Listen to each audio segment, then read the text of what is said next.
سرے محشر رسولوں کو خدا ایک بار دیکھے گا۔ سرے محشر رسولوں کو خدا ایک بار دیکھے گا۔ سرے محشر رسولوں کو خدا ایک بار دیکھے گا، مگر شبیر کا چہرہ 72 بار دیکھے گا، مگر شبیر کا چہرہ 72 بار دیکھے گا۔ سجا ہے جس کے سینے پر نشان ماتم سرور، اندھیری قبر میں بھی نور کی بوچھار دیکھے گا، اندھیری قبر میں بھی نور کی بوچھار دیکھے گا۔ کہا اصغر نے لشکر اس لیے آیا ہے میدان میں، یہ لشکر آج مل کر حرملا کی ہار دیکھے گا، یہ لشکر آج مل کر حرملا کی ہار دیکھے گا۔ مولا عباس کے حوالے سے ایک شعر دیکھیں گے۔ جو دیکھا غیظ میں ان کو تو سرور دیکھ کر بولے، جو دیکھا غیظ میں ان کو تو سرور دیکھ کر بولے، میرے عباس رہنے دو انہیں مختار دیکھے گا، میرے عباس رہنے دو انہیں مختار دیکھے گا۔ فقط سجاد دیں گے آج خطبہ برسر منبر، مگر یہ دو جہاں چلتی ہوئی تلوار دیکھے گا، مگر یہ دو جہاں چلتی ہوئی تلوار دیکھے گا۔ سرے محشر رسولوں کو خدا ایک بار دیکھے گا۔ ایک اور سلوات بھیجیں محمد والے محمد کو، ایک اور سلوات کا سہارا دیں۔ سلام کی ایک مطلب چند شعر دیکھیں گے شاید کسی لیتا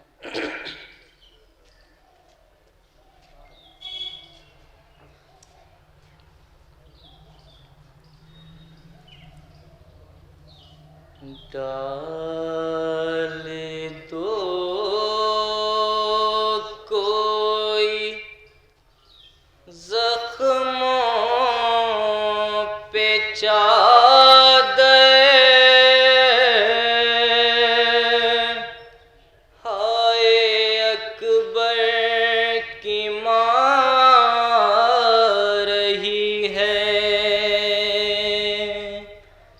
ڈال دو کوئی زخموں پہ چادر،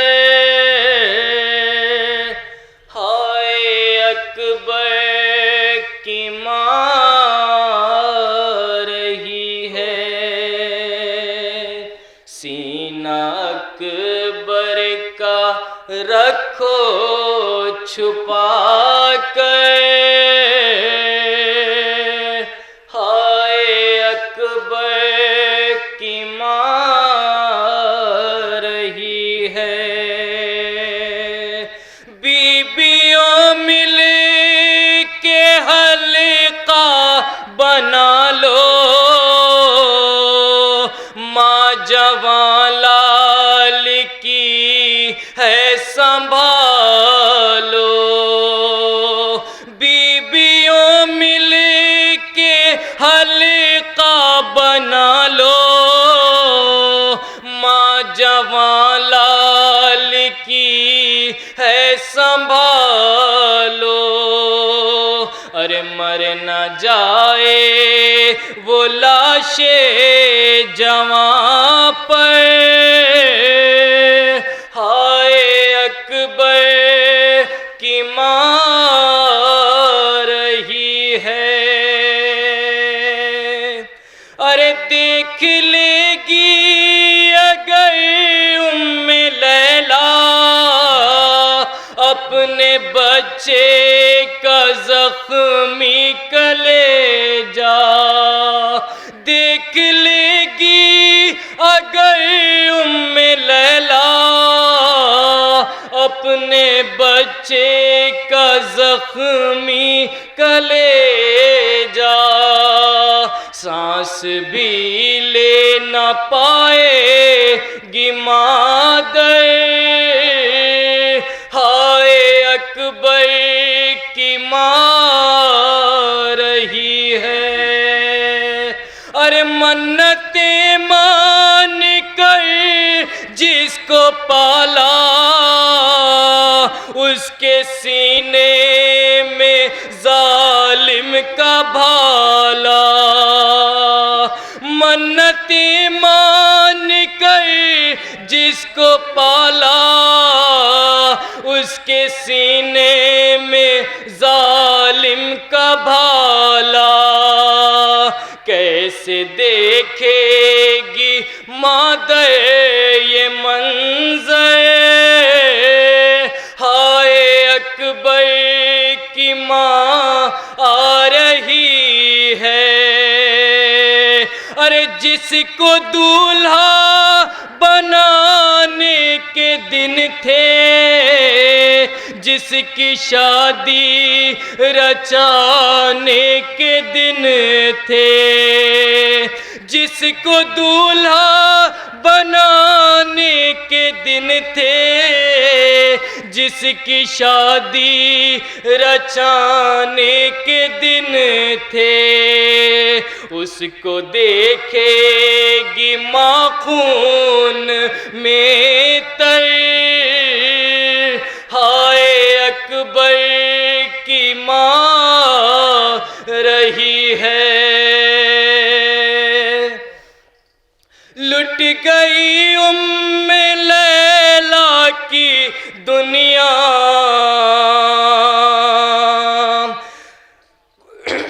کوئی ارمان دل سے نہ نکلا، لٹ گئی ام لیلا کی دنیا، کوئی ارمان دل سے نکلا لٹ گئی لیلا کی دنیا بین کرنے کو لاشیں جمع پے ہائے اکبر کی ماں رہی ہے ارے رکھ کے خیمے میں اکبر کا لاشا سر جھکا کے بہت روئے مولا جب کہا بی بی فضا نے رو کے ہائے اکبر کی ماں رہی ہے بین وائز یہ خیمے میں گونجا ارے دیکھ لو اپنے یوسف کا لاشا خاک اڑاتی ہوئی پیٹتی سے ہائے اکبر کی ماں رہی ہے ڈال دو کوئی زخموں پہ چادر ہائے اکبر کی ماں رہی ہے میں گزارش کرتا ہوں جناب شفاعت نصیر آبادی صاحب سے کہ وہ آئیں ممبر پر بارگاہ مولا میں نذران عقیدت پیش کریں آبادی ذات مل جل کر ایک صلوات دیجئے محمد والے محمد پر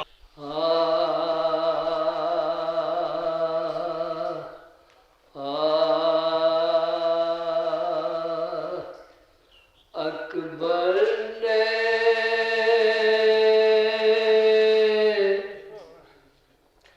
جو گھر کا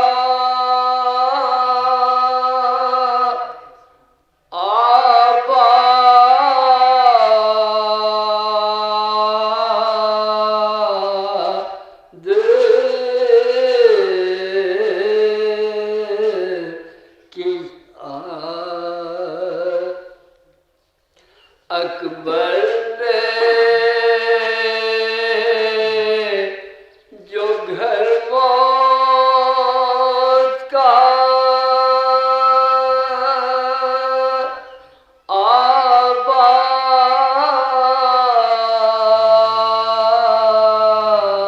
آباد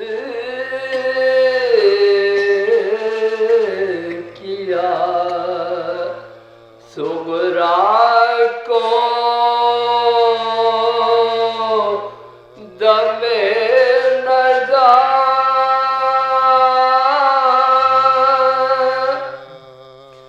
بہت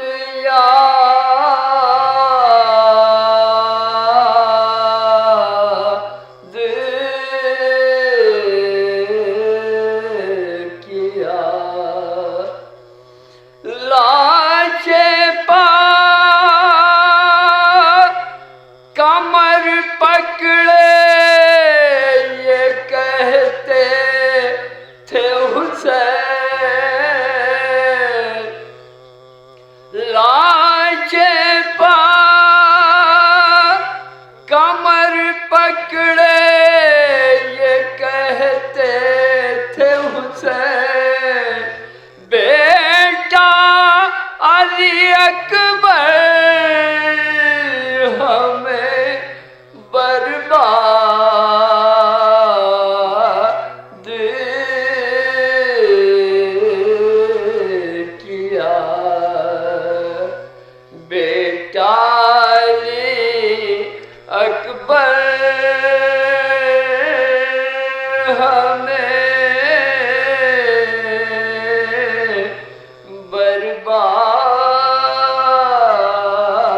برباد کیا اکبر نے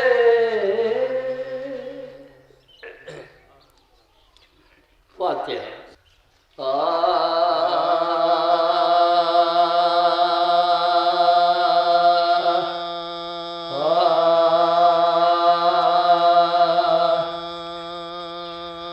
رن میں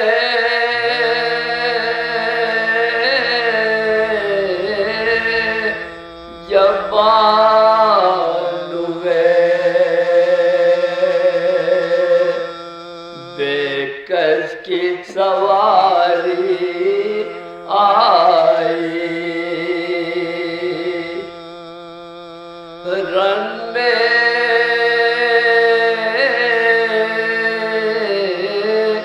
جبان ہوئے بے کس کی سواری آئی لاشیں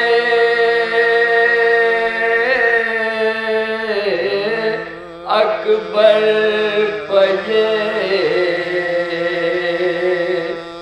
کرتی ہوئی زاری آئی اٹھ میرے لال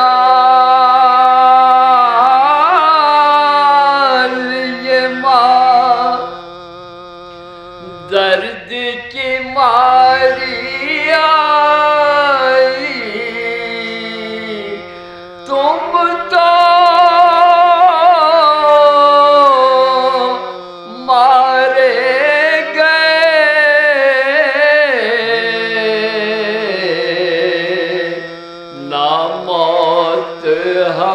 ہماری آئی نہ تو دجنا کجاوانا ہماری بیٹا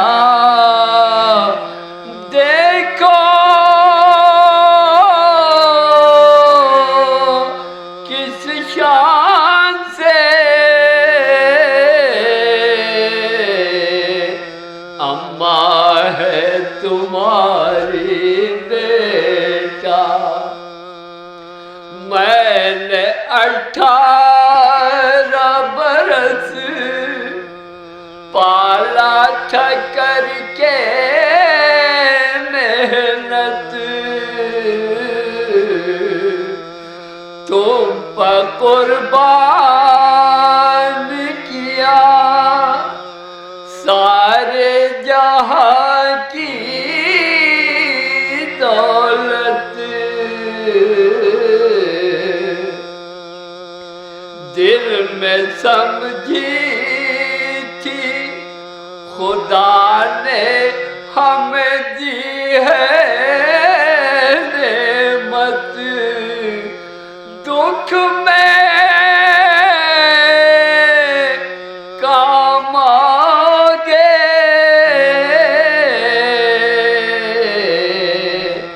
جب ہم پڑے گی آفت آئی آفت تو گلا اپنا کٹایا بیٹا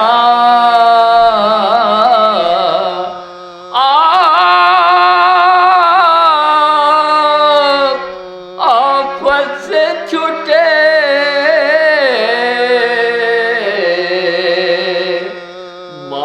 کو پھنسایا بیٹا ایک وہ دن تھا نہ جب نیند تمہیں آتی تھی لوریاں دے کہ یہ ماں آپ کو بہلاتی تھی منتیں مانتی تھی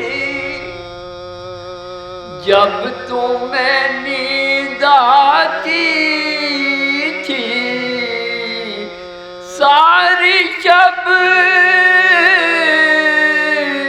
آپ کو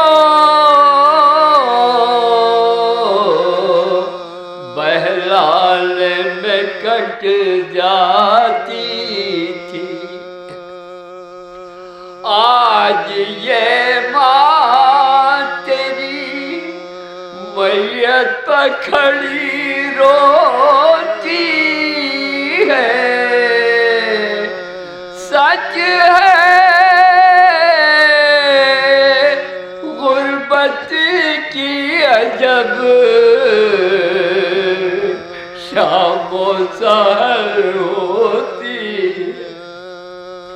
آج یہ ماں تیری میت پکھڑی روتی ہے، سچ ہے غربت کی عجب شام و سحر ہوتی ہے، رنے ماشاء اللہ لا حول ولا قوة الا باللہ العلی العظیم، حسبنا اللہ ونعم الوکیل، نعم المولا ونعم النصیر۔ اعوذ باللہ من الشیطان اللعین الرجیم، بسم اللہ الرحمن الرحیم۔ رب اشرح لی صدری ویسر لی امری واحلل عقدۃ من لسانی یفقہوا قولی۔ الحمدللہ رب العالمین، والعاقبۃ للمتقین، والجنۃ للمؤمنین، والنار للملحدین والمنافقین والکافرین والعاصین، وصلی اللہ علی سیدنا محمد وآلہ الاطیبین الانجبین الاطہرین الاکرمین المعصومین المظلومین المنتخبین المنتجبین، الذین اذھب اللہ عنہم الرجس وطہرہم تطہیرا۔ اللہم صلی علی محمد وآل محمد وعجل فرجهم۔ واللعنة الدائمة الباقية على أعدائهم أجمعين من الآن إلى قيام يوم الدين، آمين يا رب العالمين۔ أما بعد، فقد قال الله تبارك وتعالى في القرآن الحكيم وهو أصدق الصادقين وقوله الحق۔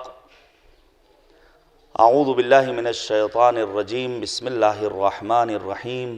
یقولون لئن رجعنا إلى المدینة لیخرجن الأعز منها الأذل وللہ العزة ولرسولہ وللمؤمنین ولكن المنافقین لا يعلمون۔ صلوات بھیجیے گا بر محمد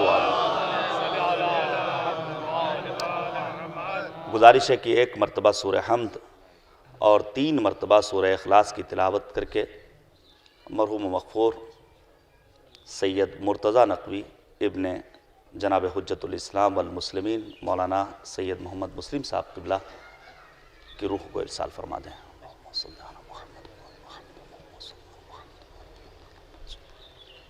بسم اللہ الرحمن الرحیم، الحمدللہ رب العالمین، الرحمن الرحیم، مالک یوم الدین، ایاک نعبد وایاک نستعین، اہدنا الصراط المستقیم، صراط الذین انعمت علیہم غیر المغضوب علیہم ولا الضالین۔ قل هو اللہ احد اللہ الصمد ولم یلد ولم یولد ولم یکن له کفوا احد۔ بسم اللہ الرحمن الرحیم،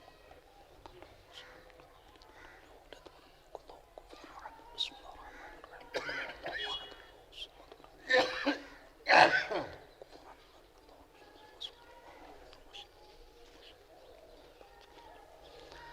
بزرگ علماء کرام جو ہمارے لیے اساتذہ کا درجہ رکھتے ہیں، ان کی موجودگی میں کچھ معروضات پیش کرنا چاہتا ہوں۔ ایک بوڑھے باپ کے تسکین قلب کی خاطر سخت ہوتا ہے کہ ایک ضعیف باپ کی نگاہوں کے سامنے بھی آپ نے شفاعت صاحب سے بہت ہی پردرد آواز میں مصائب کے چند اشعار سنے، لیکن علماء کا یہی کمال ہے کہ وہ بڑی سے بڑی مصیبتوں کو نہایت حسین انداز سے برداشت کر لیا کرتے ہیں۔ اور گزشتہ برس مرحوم کا یوم وفات اور پھر کربلا عباس باغ میں وقت تدفین جو اطمینان، جو سکون قلب ہم نے اور آپ نے دیکھا، وہ اس بات کا بیانگر ہے کہ حقیقت میں بندہ پروردگار وہی ہے جو اپنی مصیبتوں کو اپنے علو درجات کا ذریعہ قرار دے۔ وگرنہ تھوڑی سی مصیبت آنے پر بہت سارے لوگ ایسے مل جائیں گے جو اپنے مالک سے اپنا رشتہ توڑ لیتے ہیں. ہم کیوں نماز پڑھیں؟ ہم کیوں اللہ سے طلب کریں؟ اللہ تو ہماری سنتا ہی نہیں. بہت سارے کفریہ جملے ہمارے لبوں پر آ جاتے ہیں، لیکن اس سے روکا ہے ہمارے مذہب نے اور تعلیمات قرآن کریم اور اہل بیت طاہرین علیہم الصلاۃ والسلام نے. بہت ساری باتیں آج کی اس مجلس اعزا میں بیان کی جا سکتی تھیں اور بیان کی جانی چاہیے، لیکن گنجائش وقت میں جتنی ہوئی. مثلا خود جوان کی کیا اہمیت ہے، یہ ایک موضوع گفتگو ہے. وقت کے امام کا جب ظہور ہوگا تو اکثریت جوانوں کی ہوگی، اس کے پیچھے راز کیا ہے علماء نے بیان کیا ہے. ایک موضوع ہو سکتا تھا کہ جناب علی اکبر جو شبیہ پیغمبر ہیں، جن کے لیے خود مظلوم کربلا نے میدان کربلا میں ارشاد فرمایا اللہم اشہد علی ہؤلاء القوم قد برز الیہم اشبہ الناس خلقا وخلقا ومنطقا برسول اللہ صلی اللہ علیہ وآلہ. تو وہ مشابہت کیا صرف جناب علی اکبر تک محدود؟ یعنی بہت سارے ہیں ایسے افراد خانوادہ عصمت و طہارت سے تعلق رکھنے والے افراد جن کے ہم مشابہتیں پائی جاتی تھیں. خود یہ ایک موضوع گفتگو ہے، اگر ممکن ہوا تو تھوڑا سا اشارہ کروں گا تاکہ وہ غلط فہمی جو ہمارے ممبروں سے رائج کی جا رہی ہے کہ کہاں وہ اور کہاں ہم، یہ ختم ہو سکے.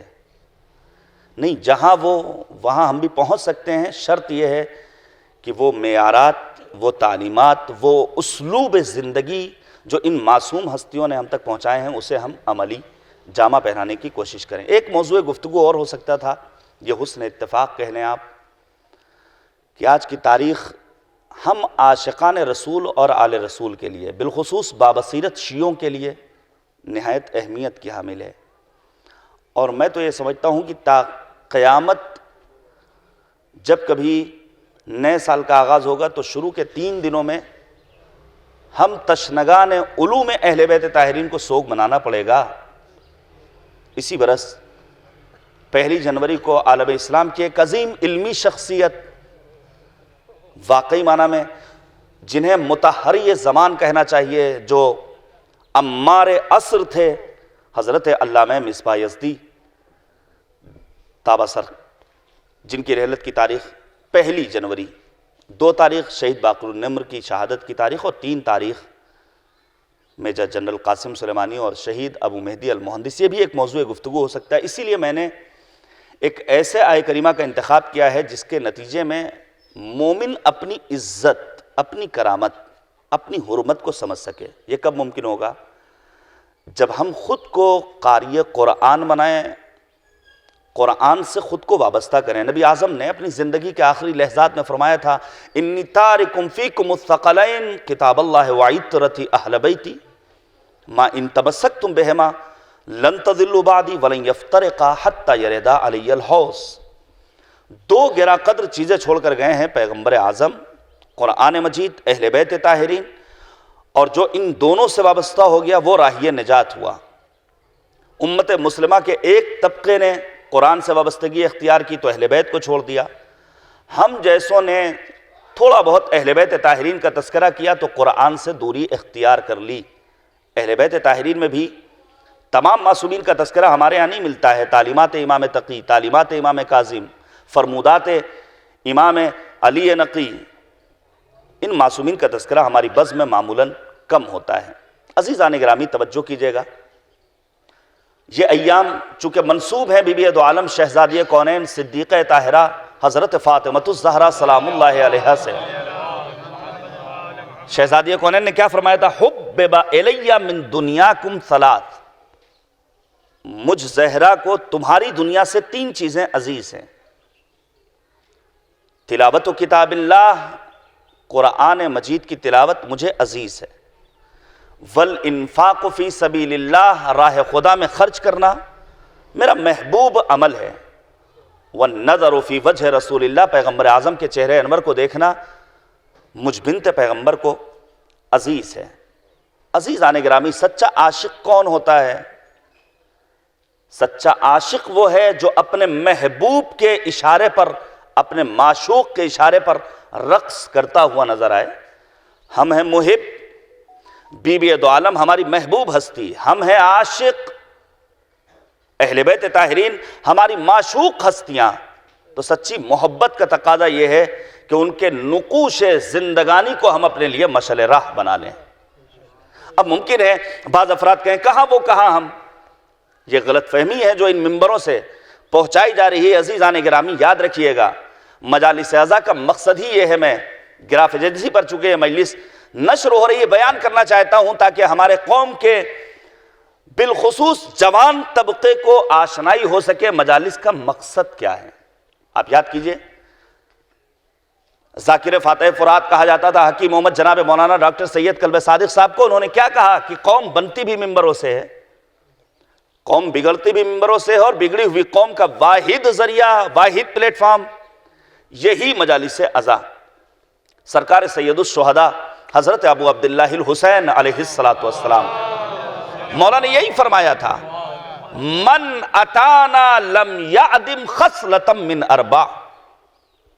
ہماری بزم میں آنے والے کو 4 صفات و خصوصیات میں سے کوئی ایک صفت ضرور نصیب ہوگی، وگرنہ ہونا تو یہ چاہیے کہ وہ 4 صفات ہمارے اندر موجود ہوں. آیت محکمہ جو ہماری بزم میں آئے گا، جو فرش عزائے حسین پر پہنچے گا، اس کا عقیدہ توحید مضبوط ہوگا. ہمیں جائزہ لینا ہوگا ہمارا عقیدہ توحید مضبوط ہے یا ہم 21ویں صدی میں رہنے کے باوجود اپنے آپ کو بے جان دھاگوں کا اسیر بنائے ہوئے ہیں. یہ ہمیں اور آپ کو فیصلہ کرنا ہوگا.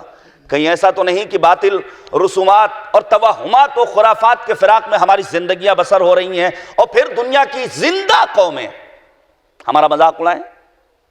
آپ جانتے ہیں قرآن نے اعلان کیا ان اللہ لا یغیر بقوم حتی یغیروا ما بانفسہم. خدا اس وقت تک کسی قوم میں تبدیلی پیدا نہیں کرتا ہے جب تک وہ قوم خود اپنے اندر تبدیلی پیدا کرنے کا عزم نہ کر لے. آپ توجہ کیجئے گا میرے عزیزوں، تبدیل ہونا اور تبدیل کرنا 2 الگ الگ چیزیں ہیں. اگر ہم نے ان مجالس اعضاء میں شرکت کے بعد اپنے آپ کو تبدیل نہیں کیا تو دوسرے آئیں گے اور ہمارے مزاج میں تبدیلی پیدا کر دیں گے. ہمیں فیصلہ کرنا ہے کہ ہمیں خود کو تبدیل کرنا ہے یا دوسروں کے ہاتھوں تبدیل ہونا ہے. تو سب سے پہلے عقیدہ توحید کو مضبوط بنانا ہے. عقیدہ توحید مضبوط ہونے کا مطلب کیا ہے؟ باپ رخصت ہو جائے، انا للہ و انا الیہ راجعون، صبر و ضبط، ماں چلی جائے، جوان بیٹا رخصت ہو جائے، گود کا پالا قربان ہو جائے، رضم بقضائہ و تسلیما لامرہ. میں آپ کے سامنے پیش کروں علماء کرام کی موجودگی میں شہر لکھنؤ میں مجلس ہو رہی ہے. آپ مطالعہ کیجئے صاحب ابقات میر حامد حسین علی اللہ مقامہ کی زندگی کا. میں سمجھتا ہوں یہ آپ کے ٹوٹے ہوئے دل کی تسکین کا بہترین ذریعہ ہے. 2 جملے میں بات مکمل ہو جائے گی. میر حامد حسین علی اللہ مقامہ ولایت کا حسین قلعہ تعمیر کرتے ہیں. عظیم الشان کتاب لکھی پوری دنیا میں جس کا شہرہ ہے. یہ میر حامد حسین اپنی اس کتاب کی تالیف میں مشغول ہیں. خبر ملتی ہے کہ آپ کا جوان بیٹا رخصت ہو گیا. آپ انصاف سے بتائیے ہمارے ہاں اگر کوئی ایک میت ہو جائے تو شاید ہی کچھ گھرانے ایسے ہوں جہاں اول وقت لوگ مصلی عبادت پر نماز پڑھتے ہوئے نظر آئیں. بہت سارے گھرانے ایسے ہیں جہاں جب کوئی کا انتقال ہوتا ہے تو ممکن ہے واجب نمازیں چھوٹ جائیں اول وقت تو دور کی بات ہے. لکھا ہے علماء نے ان کی زندگی میں صاحب ابقات کی.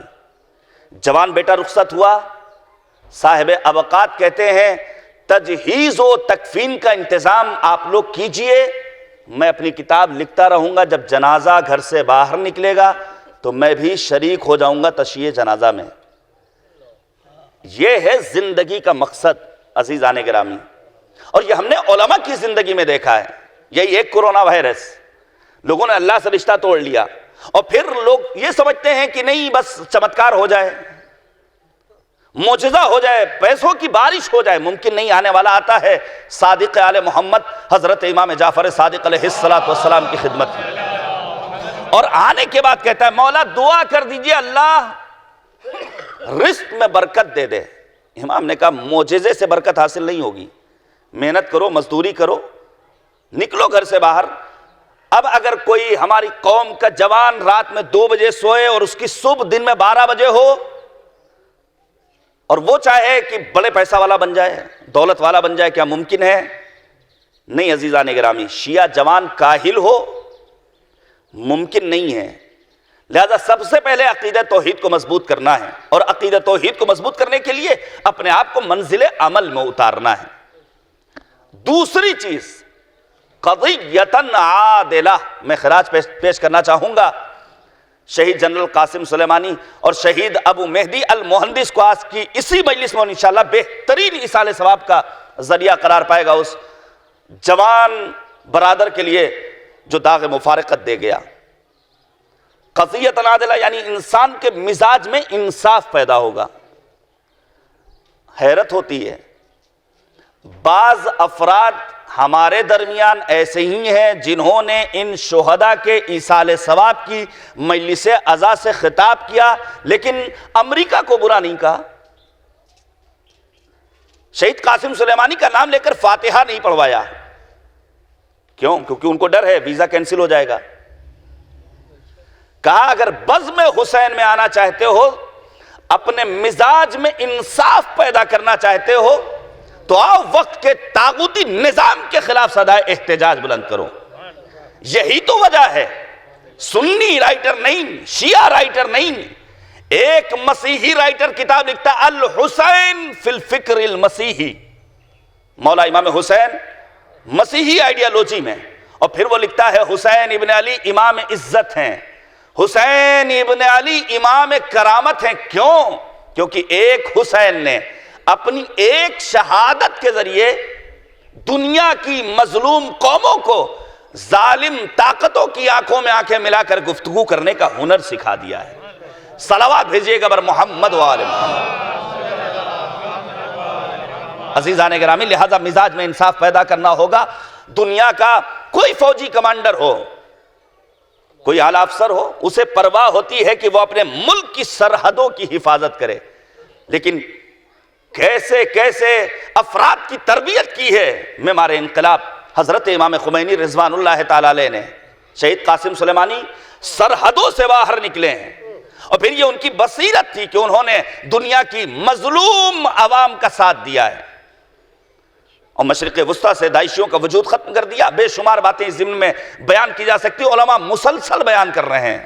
عزیزان گرامی، آغا مصباح یزدی جیسا عالم 7 وجوہات کی بنا پر قاسم سلیمانی کی شہادت کو معجزہ قرار دیتا ہے۔ وقت نہیں ہے وگرنہ میں اشارہ کرتا۔ اور یہ کیوں ممکن ہوا؟ یہ مزاج میں انصاف کہاں سے پیدا ہوا کہ بغیر کسی پرواہ کے، بغیر کسی نام و نمود کی اور شہرت کی فکر کے چلے آتے تھے محاذ جنگ پر، داعشیوں کا وجود ختم کر دیا، یہ صرف اس لیے کہ وقت کے قائد کے سامنے سر تسلیم کو خم کر دیا۔ ہمارے یہاں اطاعت تو ہے لیکن اس میں متعدد قیل و قال۔ میں ایک بات جسارتاً عرض کرنا چاہتا ہوں، مقام و مرتبے سے واقف تو ذات خداوند سبحان ہے کہ قاسم سلیمانی اس عظیم ہستی کا نام ہے جو امیر المؤمنین کے بعض اصحاب سے بھی اعلیٰ مقام و مرتبے کے مالک تھے۔ مولا کائنات کے لشکر میں بے شمار افراد، مولا کہتے تھے چلو جنگ کرنے چلنا ہے، یہ بہارا بناتے تھے، مولا گرمی بہت زیادہ ہے، مولا کہتے تھے محاذ پر چلنا ہے، مولا ٹھنڈک بہت زیادہ ہے، لیکن جانیں قربان جائیں پیروئے ولایت فقیہ جناب قاسم سلیمانی سردی و گرمی کی پرواہ کیے بغیر، جان کی پرواہ کیے بغیر، ہر آن ہر لحظہ بس ایک فکر لیے ہوئے آگے بڑھتے رہے کہ ہمیں داعشیوں کے ناپاک وجود سے اس خطے کو پاک کرانا ہے۔ کہا اگر مزاج میں انصاف پیدا کرنا ہو تو پہنچو فرش عزائے حسین پر۔ اور پھر تیسری چیز اخم مستفادہ، مجلس عزا میں آؤ گے تو تمہیں مومن بھائی نصیب ہوگا۔ آج کے جوان نوجوان اپنی دوستیوں پر ناز کرتے ہیں، لیکن یہی دوستیاں کل قیامت کے دن مالک کی بارگاہ میں انہیں احساس ندامت کرائے گا، اور انسان کہتا ہوا نظر آئے گا یا ویلتا لیتنی لم اتخذ فلانا خلیلا، اے کاش ہم نے فلاں کو اپنا دوست نہ بنایا ہوتا۔ یہیں پر میں عرض کر دوں تو دوستی کس سے کرنی ہے؟ امیر المؤمنین، امیر بیان سخن، امام العارفین حضرت علی مرتضیٰ علیہ السلام، اللہم صلی علیہ وسلم۔ مولا کائنات نے فرمایا دوستی کرنا ہے تو قرآن سے دوستی کرو، کیونکہ یہ بہترین انیس تنہائی ہے۔ یہی وجہ ہے شہزادی کونین نے جو وصیت کی ہے اس میں بیان فرمایا مولا کائنات کو خطاب کر کے، اے ابو الحسن، جب میں اس دنیا سے رخصت ہو جاؤں تو غسل و کفن کی ذمہ داری آپ کی ہے، سپرد لحد کر دینے کے بعد قبر کی مٹی کو برابر کیجئے گا، میرے سرہانے بیٹھیے گا، وَأَكْثِرْ فِي تِلَاوَةِ الْقُرْآنِ، اور جتنا ممکن ہو زیادہ سے زیادہ قرآن کی تلاوت کیجئے گا، کیونکہ مرنے کے بعد ایک مردہ کو زندوں کی زیادہ ضرورت محسوس ہوتی ہے۔ لیکن میں ایک بات کہنا چاہتا ہوں، ہمارے ہاں ہمارے بچپنے تک تو قرآن خوانی کا ایک سلسلہ تھا، رفتہ رفتہ وہ قرآن خوانی کی رسم ختم ہو گئی، ہم آگئے پیش خوانی تک، پیش خوانی طولانی ہو گئی، قرآن خوانی کا سلسلہ ختم ہو گیا۔ یاد رکھیے اگر قرآن خوانی کریں گے تو جہاں ہمارے مرنے والے عزیز کے علو درجات کا ذریعہ قرار پائے گی یہ تلاوت، وہی خود ہمارے مردہ دلوں کی حیات نو کا ذریعہ قرار پائے گی قرآن مجید کی تلاوت۔ لہذا قرآن سے وابستگی اختیار کرنی ہوگی۔ اور پھر کہا مولا نے وَمُجَالَسَةُ الْعُلَمَاء، ہماری بزم میں آؤ، علماء کی ہم نشینی کا شرف ملے گا۔ میں چاہتا ہوں کہ ہماری قوم کے اندر اتنی بصیرت آ جائے کہ اب عالم و جاہل میں فرق پیدا کرنے کی صلاحیت پیدا کر لے۔ یہ 8 میٹر کا امامہ سر پر رکھنے والا عالم نہیں ہے، ٹوپی شیروانی پہن لینے والا عالم نہیں ہے، بس عالم کو اگر پہچاننا ہو یہ سمجھ لیجئے کہ جو بر وقت صحیح فیصلہ کر لے وہ ہے حقیقت میں عالم۔ مرزا شیرازی رضوان اللہ تعالیٰ علیہ نے بر وقت فیصلہ کیا تھا، حرمت تمباکو کا فتویٰ دیا، نتیجہ کیا ہوا؟ ایرانی عوام، ایرانی مؤمنین، ایرانی باشندوں کو عزت بھی ملی، وقار بھی ملا، مرتبہ بھی ملا۔ امام خمینی نے 8 سالہ ایران و عراق کے جنگ کے درمیان متعدد بر وقت فیصلے لیے، نتیجے میں ایران کو کامیابی ملی، اور آج ایران آفتاب عالم تاب بن کر دنیا کے افق پر چمک رہا ہے، دمک رہا ہے۔ رہبر معظم انقلاب نے بر وقت فیصلہ کیا ہے اور فتویٰ دیا ہے۔ اور پھر جانے قربان جائیں، محافظ کربلا کہتا ہوں، مرجع علی قدر حضرت آیت اللہ العظمیٰ سید علی حسینی سیستانی داماد اللہ الوارف، جنہوں نے داعشیوں کے ناپاک وجود کی آہٹ جب محسوس کی، فوراً فتویٰ دیا، بر وقت فیصلہ سنایا، اے عراقی جوانوں اٹھو، کمر ہمت کسو، سر بکفن ہو جاؤ، نکلو کربلا کی حفاظت کے لیے۔ نتیجہ کیا ہوا؟ عراقی جوانوں پر ہمارا سلام، ان کربلائی ماؤں پر ہمارا سلام جنہوں نے زینب و ام کلثوم اور دیگر مقدرات عصمت و طہارت کو اپنے لیے آئیڈیل بنایا، اپنے جوانوں کو محاذ جنگ پر بھیجا۔ نتیجہ یہ نکلا کہ کربلا آج بھی بقعہ نور بنی ہوئی ہے، جس طرح کربلا کل آباد تھی آج بھی آباد ہے اور کل بھی آباد رہنے والی ہے۔ تبھی تو ڈاکٹر پیام اعظمی نے کہا کعبہ آ کر کربلا سے بندگی کی بھیک لے اور مدینہ اس زمین سے روشنی کی بھیک لے، ہاتھ پھیلا کر نجف بھی زندگی کی بھیک لے، کہہ دو ہر پیاسے سے آ کر تشنگی کی بھیک لے۔ دامن حق میں جو اللہ ہو نبی کی بات ہے، سب حسین ابن علی کی دی ہوئی خیرات ہے۔ صلوات بھیجئے گا بر محمد و آل محمد۔ ابھی تو معاملہ یہ ہے یہاں علماء کی شناخت نہیں ہو پا رہی ہے۔ پھر ڈاکٹر قلب صادق صاحب کو یاد کروں گا، سنہری حرفوں میں لکھے جانے کے قابل ہے یہ عبارت۔ ڈاکٹر صاحب کہا کرتے تھے جب قوم جاہل ہوتی ہے تو چھوٹے چھوٹے لوگوں کو بڑے بڑے القاب و خطابات سے نوازنے لگتی ہے۔ اور پھر اب آپ اپنے شہر کے ان رنگین پوسٹرز کو دیکھ لیجئے، بغیر ان القاب و خطابات کے ذاکر صاحب منبر پر آنے کے لیے تیار نہیں ہیں۔ اور تو صورتحال یہ ہے کہ لوگ خود جاتے ہیں، پوسٹر اپنی نگاہوں کے سامنے ڈیزائن کرواتے ہیں، مجلس بھی پڑھ رہے ہیں، پوسٹر بھی خود ڈیزائن کروا رہے ہیں۔ لہٰذا اب ہماری قوم میں بیداری آ جانی چاہیے کہ عالم و جاہل میں فرق پیدا کر لے، عالم کون ہے اور عالم کے لباس میں کون افراد موجود ہیں۔ عزیزان گرامی، مجالس اعزا بہترین ذریعہ ہے عزت، کھویا ہوا تشخص اور وقار حاصل کرنے کا۔ ان مجالس اعظم میں تذکرہ کس کا ہونا چاہیے؟ تعلیمات قرآن کا، تعلیمات اہل بیت طاہرین کا، سیرت سید الشہداء کا۔ میں چند باتیں آپ کے سامنے پیش کروں تاکہ ہمیں کربلا سے عزت مل سکے۔ ہم چونکہ امام عزت، امام کرامت ابا عبداللہ الحسین کے ماننے والے ہیں، اس عزت اور کھوئے ہوئے وقار اور تشخص کو ہم حاصل کر لیں۔ ایسا نہ ہو کہ ہم ڈالر کے عوض اپنے آپ کو فروخت کر دیں۔ آپ توجہ کیجئے گا، کس حسین کے ماننے والے ہیں؟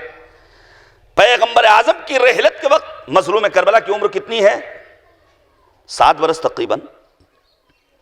واقعہ اس وقت کا ہے جب امام حسین کی عمر مبارک 4-5 برس کی ہے۔ امام حسین نبی اعظم کی بزم میں پہنچتے ہیں، پیغمبر اعظم نے بڑھ کر استقبال کیا، مرحبا بک یا ابا عبداللہ یا زین السماوات والارضین۔ ترجمے کی ضرورت نہیں ہے، علماء موجود ہیں۔ ویلکم کیا ہے، خوش آمدید اے ابو عبداللہ۔ اب یہ خود ایک ابا عبداللہ کیوں کہا گیا امام حسین کو؟ کب کہہ رہے ہیں پیغمبر اعظم؟ جب امام حسین کی عمر مبارک ابھی محض 4-5 برس ہے۔ کیوں کہا گیا ابو عبداللہ؟ ہم اور آپ زیارت عاشورہ پڑھتے رہیں، زیارت اربعین کی تلاوت کرتے رہیں، زیارت وارثہ کی قرات کرتے رہیں اور ابا عبداللہ کے معنی نہ سمجھے تو فائدہ کیا ہے؟ عزیزان گرامی، ان موضوعات پر بھی گفتگو ہونی چاہیے۔ مرحباً بک، خوش آمدید اے زمین و آسمان کی زینت، حسین ابن علی ابو عبداللہ، خوش آمدید۔ امام حسین کہتے ہیں جب میں اس بزم میں پہنچا تو وہاں ایک منافق بھی بیٹھا ہوا تھا جس کا نام تھا ابی ابن کعب۔ یہ منافقین ایک ناسور ہے، ناسور۔ میں یہیں پر پیش کروں، جناب جابر ابن عبداللہ ہے انصاری آتے ہیں نبی کی خدمت میں اور آنے کے بعد کہتے ہیں اے نبی خدا، ہم جب اپنی بزم میں بیٹھتے ہیں تو ہمیں معلوم نہیں ہوتا اپنا کون ہے اور دوسرا کون ہے۔ پیغمبر اعظم مسکرائے اور مسکرانے کے بعد نبی اعظم نے ایک نسخہ دیا، اے جابر گھبراتے کیوں ہوں، جاؤ اپنی بزم میں علی کا تذکرہ چھیڑ دو، بات واضح ہو جائے گی مومن کون ہے، منافق کون ہے۔ اب جابر کا وہ جملہ لکھا ہوا ہے، کننا نعرف فی زمن رسول اللہ المنافقین ببغضہم علیہ، ہم رسول کے زمانے میں لوگوں کو پہچانتے تھے تذکرہ علوی کے ذریعے، مولا کا تذکرہ چھیڑ دیتے تھے، جن کا چہرہ کھل جاتا تھا سمجھ جاتے تھے وہ مومن ہیں، اور جن کا چہرہ مرجھا جاتا تھا سمجھ جاتے تھے وہ منافق ہیں۔ ابی ابن کعب نے فوراً اعتراض کیا پیغمبر اعظم پر، کہا اے اللہ کے رسول، یہ بچہ ہے، کمسن ہے، آپ بزرگ ہیں، آپ اللہ کے نبی ہیں، آپ ہادی دین ہیں، اللہ نے آپ کو منصب دیا ہے، زمین و آسمان کی زینت تو آپ کو ہونا چاہیے۔ اس موقع پر پیغمبر اعظم نے ارشاد فرمایا یا ابی والذی بعثنی بالحق نبیا، اے ابی اس ذات کی قسم جس نے مجھے مبعوث برسالت کیا، ان الحسین ابن علی فی السماء اکبر منہ فی الارض، حسین کا مقام و مرتبہ زمین سے زیادہ آسمان پر بلند و بالا ہے۔ زمین والوں نے قدر و قیمت کو نہیں پہچانا، واقعہ کربلا اس بات کی گواہی دے رہا ہے۔ ہاں آسمان پر موجود ملائکہ مقربین نے پہچانا ہے ذات سرکار سید الشہداء حضرت امام حسین کو۔ پھر پیغمبر فرماتے ہیں وَإِنَّهُ لَمَكْتُوبٌ عَنْ يَمِينِ عَرْشِ اللَّهِ عَزَّ وَجَلَّ مِصْبَاحُ هُدَى وَسَفِينَةُ نَجَاةٍ وَإِمَامُ غَيْرُ وَهْنٍ وَعِزٌّ وَفَخْرٌ وَعِلْمٌ وَذُخْرٌ وَإِنَّ اللَّهَ عَزَّ وَجَلَّ رَكَّبَ فِي صُلْبِهِ نُطْفَةً طَيِّبَةً مُبَارَكَةً زَكِيًّا۔ ایک ایک لفظ تشریح طلب ہے۔ کہا امام حسین مصباح الہدیٰ ہیں، چراغ ہدایت ہیں، امام عزت ہیں۔ کون کہہ رہا ہے؟ رسول اعظم، پیغمبر خاتم، سید المرسلین، طٰہٰ نبی، یاسین نبی، مزمل و مدثر نبی، بی بی دو عالم کے بابا نبی، اپنے نواسے مظلوم کربلا امام حسین کے لیے۔ اب میں آپ سے ایک سوال کرتا ہوں کہ حسین جو امام عزت ہیں ان کے پیروکار کیا ذلت و خواری کو برداشت کر سکتے ہیں؟ کیا انہیں ذلیل ہونا چاہیے؟ نہیں، آپ کو مل جائیں گے، میں تو 2-2-4 کی طرح بات کرنے کا عادی ہوں، آپ کو مل جائیں گے ایسے اپنی قوم میں جوان جو ایک نیتا کے ساتھ سیلفی لے لیتے ہیں اور ایک کملا پسند کے عوض اپنے آپ کو بھیج دیا کرتے ہیں، پھر سوچتے ہیں میں عزیز ہوں. ایک مسالے کے عوض چند گھنٹے لگژری کار میں بیٹھ کر کے اپنے ایمان کو فروخت کر دینے والوں کی تعداد میں دن بدن اضافہ ہو رہا ہے. کیا ایسے افراد کو ہم اور آپ واقعی معنی میں حسینی کہہ سکتے ہیں؟ امام حسین امام عزت ہیں، امام حسین امام کرامت. آپ پڑھیے قرآن مجید، پروردگار نے خود کو کریم کہا، اقرأ وربک الاکرم. قرآن مجید کو کریم کہا انہ لقرآن کریم. نبی اعظم کو پروردگار نے کریم کہا انہ لقول رسول کریم. پروردگار عالم نے ملائکہ سماوات کو کریم کہا کرام بررہ. اس کے پہلے فرمایا بے ایدی سفرہ. ایک سلسلہ ہے پورا کرم کا، اور پھر ہم کرامت سے اپنے آپ کو دور کر لیں؟ کیا یہ ممکن ہے؟ ہم اپنی عزت کو مجروح کر لیں؟ کیا یہ درس دیتا ہے ہمارا مذہب؟ عزیزان گرامی، ہمیں اور آپ کو واقعی معنی میں یہ سمجھنا ہوگا کہ اللہ نے ہمیں عزیز بنایا تھا، اس عزت کی پاسبانی ہمیں کرے. اور پروردگار جسے چاہتا ہے جب چاہتا ہے عزیز بنا دیتا ہے. میں آپ کے سامنے پیش کروں، آپ نے خیبر و خندق کے واقعات مستقل سنے. تاریخ کہتی ہے خندق کھودی جا رہی ہے، لیکن اچانک ایک بڑا پتھر آیا. اصحاب پیغمبر اس پتھر کو نہیں توڑ پا رہے ہیں. عبد الرحمن ابن عوف کا بیان ہے کہ میں پہنچا پیغمبر کی خدمت میں، اور واقعہ بڑا تفصیلی اور طولانی ہے. میں نے پیغمبر سے کہا، سلمان فارسی بھی ساتھ میں موجود تھے، اے پیغمبر ہم خندق کھود رہے ہیں لیکن ایک بڑا پتھر. دیکھیں پروردگار کیسے عزت دیتا ہے. اور پھر ایرانی قیادت کو تحفہ سلام روانہ کیجئے شہر لکھنؤ سے. دنیا کی ساری طاقتیں یہ سمجھ نہیں ہے کہ اقتصادی پابندیاں انہیں ناکام کر دیں گی، لیکن اللہ نے عزت دی ہے تو آج سربلند بھی ہیں. آج آپ سوچئے، میں سمجھتا ہوں 1940 کے بعد کیا کسی کی ہمت تھی کہ کوئی ایک کنکری پھینکتا امریکہ کی طرف؟ لیکن شہید قاسم سلیمانی کی شہادت کے چند لحظوں کے بعد صدائے تکبیر بلند ہوئی، 13 میزائلیں داغی گئیں، اور ٹرمپ ایسا بوکھلایا کہ اس کے بیانات آپ دیکھ سکتے ہیں، آج بھی موجود ہیں. عزیزان گرامی، اللہ حقیقت میں عزت دینے والا ہے، لہذا کبھی بھی اپنے جیسے انسانوں سے عزت کے متقاضی نہیں ہونا ہے. عبد الرحمن ابن عوف پہنچے، پیغمبر خود پہنچے ہیں خندق کھودنے کے لیے. روایت کہتی ہے پیغمبر اعظم نے پہلی ضرب لگائی، وہ پتھر 2 حصوں میں تقسیم ہو گیا. پیغمبر نے کہا اللہ اکبر، صدائے تکبیر بلند کی. دوسری ضرب لگائی، پتھر اور ٹوٹا. پھر پیغمبر نے کہا اللہ اکبر. تیسری ضرب لگائی، پتھر کا وجود ختم ہو گیا. پیغمبر نے کہا اللہ اکبر.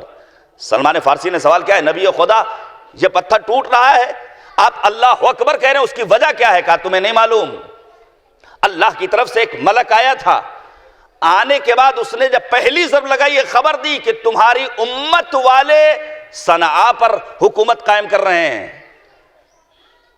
دوسری ضرب لگائی تو اللہ کی جانب سے آنے والے ملک نے یہ خبر سنائی مدائن پر قبضہ ہو رہا ہے. عزیزان گرامی، جیسے ہی یہ بات پیغمبر نے بیان کی، ایک منافق اٹھا، اور اٹھنے کے بعد اس نے صاحبان ایمان کی غیرتوں کو للکارا ہے اور سوال کیا یہ بھلا کیسے ممکن ہے کہ تمہارا پیغمبر غیب کی خبریں دے دے؟ یہ کیسے ممکن ہے؟ آج بھی جب رہبر انقلاب نے کہا اتنے عرصے میں اسرائیل کا وجود ختم ہو جائے گا، تو جن کا اعتقاد، جن کا عقید توحید، جن کا ولایت پذیری کا جذبہ کمزور ہے، انہوں نے یہ کہا یہ ایسی ہانک رہے ہیں. کیسے ممکن ہے سپر پاور، اتنی عظیم طاقت، اس کا وجود ختم ہو جائے؟ آپ توجہ کیجئے گا، پیغمبر اعظم کے لیے جیسے ہی اس منافق نے یہ جملے کہے، فوراً سورہ مبارکہ آل عمران کی آیت نمبر 26 نازل ہوئی. پروردگار نے ارشاد فرمایا قل اللہم مالک الملک تؤتی الملک من تشاء وتنزع الملک ممن تشاء وتعز من تشاء وتذل من تشاء بیدک الخیر انک علی کل شیء قدیر. اور پیغمبر اعظم نے کہا ہے اللہ کے اسماء حسنہ میں سے یہ ایک اسم ہے، جب کبھی مالک کی بارگاہ میں دعا طلب کرنا چاہو تو اس آیت کریمہ کی تلاوت کرو. اب یہاں پر چونکہ پروردگار نے اعلان کیا اللہ جسے چاہتا ہے عزیز بناتا ہے، جسے چاہتا ہے حکومت دیتا ہے، توجہ کیجئے گا، جسے چاہتا ہے اسے مملکت دے دیتا ہے، حکومت کی باغ ڈور دے دیتا ہے۔ ہم اور آپ یہ سوچے بھائی اس آیہ کریمہ کا مطلب تو یہ ہوا کہ ہمارے ہاں موجودہ حکومت اللہ نے ان کے سپرد کی ہے، وہ حکمرانی کر رہے ہیں۔ بنی امیہ نے حکومت کی، مروانیوں نے حکومت کی، بنی عباس برسر اقتدار آئے، تو اس میں عام افراد کا کیا قصور ہے؟ اللہ جسے چاہتا ہے مملکت دیتا ہے، اللہ جسے چاہتا ہے حاکم بنا دیتا ہے۔ بعد غدیر پھر سقیفہ کا وجود معنی نہیں رکھتا ہے۔ جیسے ہی یہ شبہ پیدا ہوا، ہمارے اور آپ کے چھٹے امام حضرت امام جعفر صادق علیہ السلام، شیخ الائمہ کہا گیا ہے امام جعفر صادق کو۔ امام جعفر صادق نے جواب دیا حکومت کا حق فقط ہم اہل بیت طاہرین کو ہے۔ اور پھر مولا کہتے ہیں کہ اگر کسی کا لباس کوئی دوسرا انسان زیب تن کر لے تو اسے یہ حق نہیں ہے کہ یہ لباس میرا ہے، کہا حکومت ہمارا حق ہے۔ دوسروں نے اسے اپنے اختیار میں لے لیا، انہیں حق نہیں ہے وہ کہیں حکومت ہمارا حق ہے۔ میں اور آسان کر دوں، فرض کیجئے میں صبح میں گھر سے نکلوں اور سر شام 1000 روپے کما کر کے واپس آؤں، راستے میں کوئی بدماش مل جائے، غنڈہ گردی کرنے والا اور دادا گیری کرنے والے افراد کی کمی نہیں کوئی مل جائے، وہ 1000 روپے مجھ سے چھین لے اور پھر کہیں پروردگارہ ہم تیرے شاکر ہیں کہ تو نے ہمارا رزق ہم تک پہنچا دیا، تو کیا وہ مالک کا شکر ادا کر سکتا ہے؟ کیا وہ 1000 روپے اس کے بن سکتے ہیں؟ نہیں عزیزان گرامی، وہ 1000 روپے میرے تھے، میرے ہی رہیں گے۔ علامہ طباطبائی رضوان اللہ تعالیٰ علیہ نے اس آیہ کریمہ کے ضمن میں یہی لکھا، حکومت جس کا حق تھا اسی کا رہے گا۔ دنیا کا کوئی انسان آ جائے اور برسر اقتدار پہنچ جائے لیکن حقیقت میں وہ حکومت اس کا حق نہیں ہے۔ تو عزت کریم پروردگار عطا کرتا ہے۔ پیغمبر اعظم کو پروردگار نے عزیز بنایا ہے، اہل بیت طاہرین علیہم السلام کو مالک نے عزیز بنایا ہے۔ ایک آیہ کریمہ جو ہمارے ہاں بعض مساجد میں بالخصوص دیہاتوں میں پڑھی جاتی ہے اور اس کا ورد کیا جانا چاہیے، کیونکہ اس کے 3 فائدے ہیں۔ عقیدہ توحید کے ساتھ نبوت کا بھی تذکرہ ہے، عقیدہ مات کا بھی تذکرہ ہے۔ سبحان ربک رب العزت عما یصفون وسلام علی المرسلین والحمد للہ رب العالمین۔ یہ آیہ کریمہ بار بار پڑھنی چاہیے۔ صاحب عزت کریم پروردگار، عزت عطا کرنے والا خداوند سبحان۔ اب آپ توجہ کیجئے گا میرے عزیزوں، ہم کیسے سمجھیں کہ ہم عزیز ہیں یا ہم ذلیل ہیں؟ وہ معیارات کیا ہیں جن کے مطابق ہمیں یہ سمجھنے میں آسانی ہوگی کہ ہمیں اللہ نے عزت والا بنایا ہے یا ذلت والا بنایا ہے؟ میں چند ایک مطالب آپ کے سامنے بیان کروں۔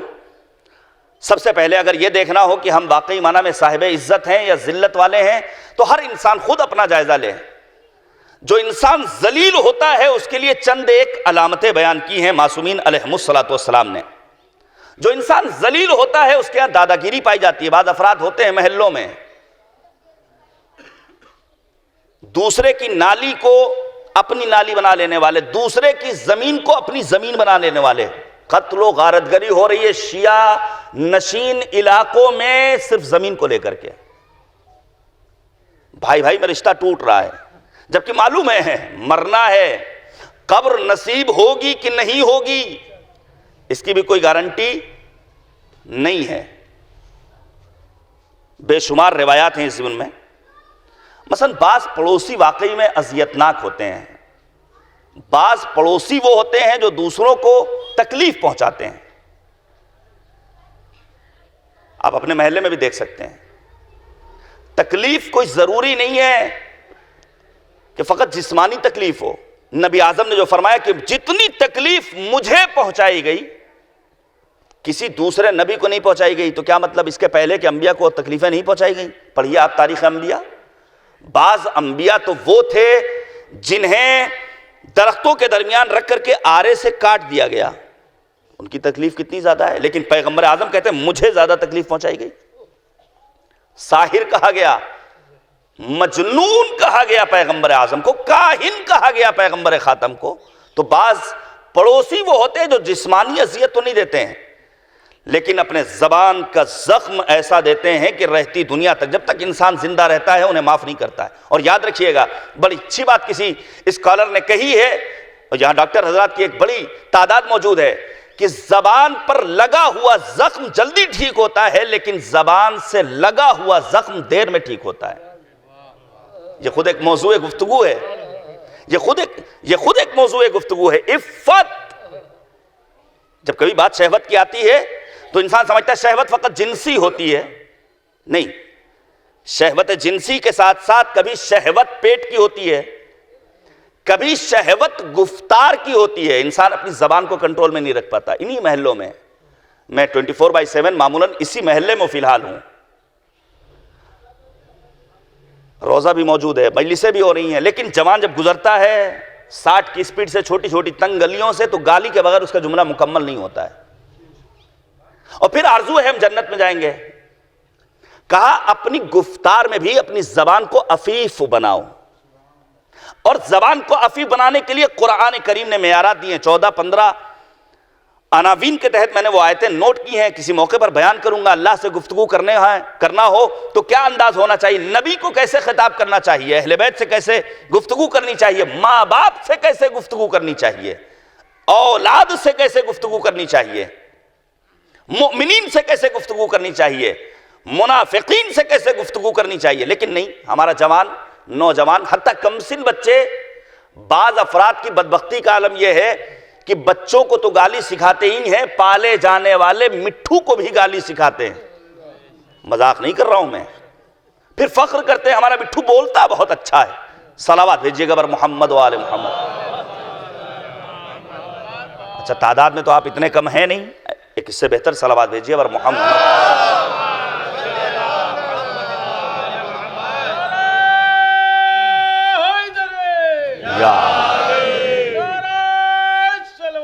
اللہم صلی علی محمد و محمد۔ گالی بکنا اور پھر جنت کی آرزو پڑھیے، قرآن کریم نے کیا کہا، لا یسمعون فیہا لغوا ولا تأثیما۔ جنت کی صفت کیا ہے؟ جنت میں نہ بری باتیں سنائی دیں گی، نہ گالی گلوچ کا کوئی سلسلہ ہوگا۔ پیغمبر اعظم نے صراحت کے ساتھ اعلان کیا، فحاش، گالی بکنے والا جنت میں نہیں جائے گا۔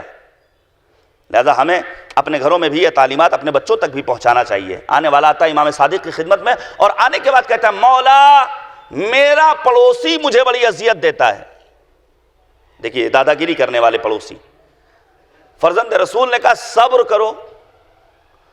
وہ کہتا ہے مولا جب میں صبر کرتا ہوں تو میرے چاہنے والے مجھ سے کہتے ہیں تم بڑے پست انسان ہو کہ صبر کر رہو۔ بعض افراد ہوتے ہیں نا آگ لگانے والے، ہاں، مدد بھی نہیں کریں گے وہ، اور ایسے موقع پر لو دینے کے لیے وہ آگے بڑھ جاتے ہیں۔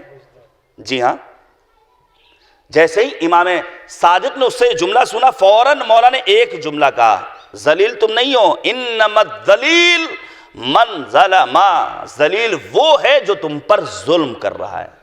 لہذا ہمیں دیکھنا ہوگا کہیں ایسا تو نہیں کہ کسی کے حق میں ہم ظلم کر رہے ہیں، بیوی کے حقوق ہوں، اولاد کے حقوق ہوں، ماں باپ کے حقوق ہوں، پڑوسیوں کے حقوق ہوں، اگر ان کو ادا نہیں کر رہے ہیں تو ہم سب کچھ ہو سکتے ہیں، اللہ کی نگاہ میں عزیز نہیں ہو سکتے۔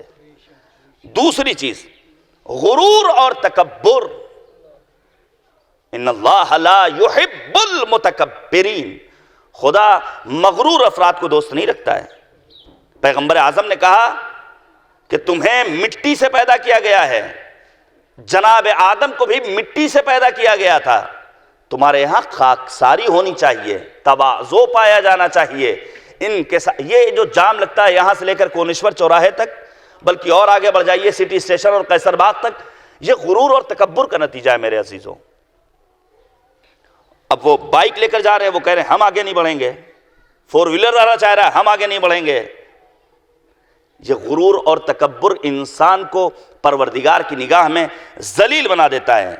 چھٹے امام نے فرمایا، ما من رجل تکبر او تجبر الا لذلت وجدها فی نفسہ۔ انسان اس وقت تک غرور اور تکبر کا اسیر نہیں ہو سکتا جب تک وہ احساس کمتری کا شکار نہ ہو جائے۔ غرور اور تکبر کرنے والا احساس کمتری کا شکار ہوتا ہے، لہذا مغرور بھی ہوتا ہے، متکبر بھی ہوتا ہے۔ ایک اور علامت، جو ذلیل ہوتا ہے وہ دوسروں پر تہمتیں لگاتا ہے۔ اب بہت سارے لوگ تہمت لگاتے ہیں مولانا حیدر عباس تو آئے ولایت اور عزاداری کے خلاف پڑھ کر چلے گئے. یہ تہمت ہے. یہ انسان عزیز نہیں ہے, اللہ کی نگاہ میں ذلیل ہے. یا اس کے برعکس مولانا حیدر عباس صاحب اٹھے اور سب سے بڑے سمجھ جائیں ہم ہی ہیں مدافع ولایت. دونوں طرف سے معاملہ دو طرفہ ہے. آپ توجہ کیجئے گا, تہمتیں لگائی گئی ہیں. جناب موسیٰ جیسے پیغمبر جنہیں کلیم اللہ کہا گیا, تہمت لگائی گئی. جناب موسیٰ حیا و عفت کے پیکر تھے. میں کسی مجلس میں بیان کر چکا ہوں, موسیٰ اس پیغمبر خدا کا نام ہے جو لباس بدن سے اتارتے وقت بھی حیا کا مکمل پاس و لحاظ رکھتا تھا. اگر ہم نے اپنے گھر میں اپنے لباس پر توجہ نہیں دی تو ہمارے بچوں کا مستقبل تاریک ہو سکتا ہے. اب یہ نہ انسان کہے نہیں مغرب زدگی اور ثقافتی اور کلچر کی وہ یلغار جس کے سبب ہم اس کے اسیر ہو گئے, کیپری پہن کر 40 سال کی عمر میں جوان بچوں کے سامنے, بوڑھے ماں باپ کے سامنے, بہنوں کے سامنے. کیا اس سے ہمارا سماج واقعی معنی میں ایک مہدوی سماج بن سکتا ہے؟ لکھا ہے علماء نے, جناب موسیٰ جب نہانے کے لیے جاتے تھے تو حمام آج کے دور کے تو تھے نہیں کہ 5x5 میں بن گیا اور اس میں جا کر کے آپ نے گھوم پھر کر کے نہایا اور نہا کے نکل آئے. بڑے بڑے حمام ہوا کرتے تھے. جناب موسیٰ لباس اتارتے تھے, کوئی دیکھ نہیں پاتا تھا. اور لوگوں نے پھر تہمت لگانا شروع کی کہ موسیٰ کے بدن پر کوئی داغ ہے, کوئی اسپاٹ ہے, کوئی دھبا ہے جسے وہ چھپا رہے ہیں. یہاں تک کہ اس دور کے طاغوتی نظام نے ایک حسین و جمیل خاتون کو پیسہ دیا, جاؤ جا کر اعلان کر دو کہ موسیٰ نے معاذ اللہ ہمارے ساتھ بدکاری کی ہے. لیکن جب اللہ کسی کو عزت دیتا ہے, وہی خاتون جسے پیسے سے خریدا گیا تھا مجمع عام میں جا کر اعلان کرتی ہے موسیٰ اللہ کے مخلص بندے ہیں, ذات خدا پر ایمان لے آتی ہے. امام کاظم کے ساتھ بھی ہوا, معصومین علیہم السلام کے ساتھ بھی اس طرح کے واقعات پیش آئے. حتیٰ قید خانوں میں بھیجا گیا ہے خواتین کو. ہمارے اور آپ کے نویں امام حضرت امام محمد تقی جواد علیہ السلام, مولا امام تقی علیہ السلام مدینے کی گلی سے گزر رہے ہیں, رات کا وقت ہے. حاکم وقت نے کہا معاذ اللہ آپ شراب پیتے ہیں, فرزند رسول, امام وقت, حجت خدا. روایت کہتی ہے امام تقی نے اس کے حق میں بد دعا کی. بدبخت تھا وہ انسان. اہل بیت طاہرین نے بد دعا کے لیے اپنے ہاتھوں کو کبھی نہیں اٹھایا ہے. حد یہ ہے روز عاشور میدان کربلا حسین کے گود کے پالے قربان ہو گئے. مظلوم کربلا یکو تنہا شمر سینے پہ سوار ہے. اس موقع پر بھی مظلوم کربلا نے رأفت, عطوفت, محبت کا پیغام عام کیا ہے اور یہی کہا ہے کیا واقعی میں شمر تم مجھے قتل کر دو گے؟ مسکرا رہے تھے امام حسین. سوچے کیسا بدبخت ہوگا وہ انسان جس کے لیے امام تقی نے بد دعا کی. اور پھر روایت کہتی ہے امام تقی اس دنیا سے رخصت ہو گئے. امام علی نقی جب پہنچے ہیں, منصب امامت پر فائز ہوئے ہیں, خبر ملی وہ انسان اس دنیا سے واصل جہنم ہوا. امام نے 24 مرتبہ صدائے تکبیر بلند کی, اللہ اکبر کی. اور پوچھنے والے نے پوچھا یہ 24 مرتبہ صدائے تکبیر کیوں؟ امام نقی نے فرمایا یہ وہ بدبخت تھا جس نے میرے بابا پر تہمت لگائی تھی, میرے بابا نے اس کے حق میں بد دعا کی تھی. ابن زیاد نے اپنے دربار میں مسلم ابن عقیل پر تہمت لگائی ہے, یہی شراب کی تہمت. اور جناب مسلم سفیر حسین نے یہی کہا تھا شرابی تو تم ہو. عزیزان گرامی, لہذا یہ چند ایک صفتیں ہیں ان افراد کی جن کے ہاں ذلت و خواری پائی جاتی ہے. میں آپ کے سامنے پیش کروں وہ عزت جس کا ہمیں اور آپ کو مالک بننا ہے, وہ حقیقی عزت کہاں سے ملے گی؟ آپ پڑھیے قرآن کریم. پروردگار عالم نے 2 طرح کی عزتوں کا تصور پیش کیا ہے قرآن کریم. ایک عزت تو یوں ہی ہے کہ انسان سوچے ہم بڑے صاحب عزت ہو گئے. میں یہاں سے مجلس پڑھ کے اترا, 4 آدمیوں نے مصافحہ کیا, 5 نے میری تعریف کر دی اور 4 نعرے لگ گئے. اب میں سوچوں میں بڑا عزیز ہوں. وہ تصوراتی عزت ہمیں حاصل نہیں کرنی ہے. حقیقی عزت کا حصول ہمیں اگر چاہیے تو ہمیں اپنے آپ کو بندہ پروردگار بنانا پڑے گا. پڑھیے آپ قرآن کریم کے سورہ نور کو. میں گزارش کروں گا آئیے عہد کریں آنے والے ایام عزائے فاطمی میں ہم اور آپ سورہ مبارکہ نور کی تلاوت کریں گے. سورہ نور سورہ عفت ہے، بے شمار دروس پنہا ہے سورہ مبارکہ نور میں۔ پروردگار عالم نے سورہ نور کی آیت نمبر 39 میں ارشاد فرمایا کسراب بقیعۃ یحسبہ الظمآن ماء حتی اذا جاءہ لم یجدہ شیئا۔ ایک پیاسا انسان پانی کی تلاش میں دوڑ رہا ہے، سمجھ رہا ہے سامنے پانی ہے، لیکن وہ پانی نہیں بلکہ سراب ہے، سراب۔ نتیجے میں اس سراب کے پیچھے جتنا بھی بھاگے گا اس کی پیاس میں اتنا زیادہ اضافہ ہوگا۔ حقیقی عزت کا مالک بننے کے لیے چند ایک صفات کو ہمیں اپنے وجود میں پیدا کرنا ہو۔ پہلی چیز وہ ہے اللہ کی بندگی، ذات خداوند سبحان سے رشتہ نہیں توڑنا چاہیے۔ بعض افراد ہوتے ہیں تھوڑی سی مشکل میں گرفتار ہوئے تو اب اللہ سے ناراض ہو جاتے ہیں۔ اسی کورونا کے دور میں بعض افراد نے کہا اللہ میاں سے ہم ناراض ہیں، اللہ اچھا نہیں کر رہا ہے۔ اسباب تلاش کیجئے، وہ آخر کیوں طاغوتی اور استعماری اور استکباری نظام آپ پر حاوی ہوتا چلا جا رہا ہے؟ کیوں آخر ہندوستان میں اسرائیلی نظام کی آہٹیں محسوس کی جا رہی ہیں؟ اسباب تلاش کیجئے۔ اور اگر کربلا کا تذکرہ کرنے والے آج کے دور میں وقت کے یزید کو نہ پہچان سکے تو کب پہچانیں گے؟ کون پہچانے گا؟ عزیزان گرامی، پہلا حق خداوند سبحان کا میں آپ کے سامنے پیش کروں۔ علامہ محمد حسین طباطبائی رضوان اللہ تعالی علیہ، توجہ کیجئے گا ڈاکٹر حضرات بھی خصوصیت کے ساتھ سنیں۔ علامہ طباطبائی کو شدید بخار ہے اور بار بار کہہ رہے الحمدللہ۔ علامہ طباطبائی کا شاگرد آگے بڑھا اور بڑھ کر کہتا آغا شدت مرض کے باوجود الحمدللہ الحمدللہ۔ کہاں انسان جب مریض ہوتا ہے تو اس کے مرض کے پیچھے 3 علتیں ہوتی ہیں، یا یہ کہ پروردگار نے اس لیے مریض کیا ہے تاکہ اس کے مقام و مرتبے کو بلندی عطا کرے، یا اس مرض کے پیچھے فلسفہ یہ ہے کہ انسان اپنے پرے پرواز کو قطر لے، یا اس مرض کے پیچھے لاجک یہ ہے کہ اسی دنیا میں اس کے گناہوں کا کفارہ قرار پائے اس کا مرض۔ توجہ کیجئے گا کہ تینوں صورتوں میں اللہ کا شکر ادا کرنا چاہیے۔ یہ خود ایک موضوع ہے، علماء سے کہیے آئیں بیان کریں یہ الحمدللہ سے سید کونین نے خطبہ فدق کا آغاز کیوں کیا؟ امام حسین شب عاشور جان رہے ہیں آنے والے دن میں شہادت ہے، خون ہے، جواں سال بیٹے کی شہادت کا منظر ہے، کٹے ہوئے عباس کے شانے ہیں، لیکن پھر بھی خطبے کا آغاز کرتے ہیں الحمدللہ سے۔ اور کہاں کہاں پر اہل بیت نے الحمدللہ کہا 3 وجہوں سے انسان مریض ہوتا ہے۔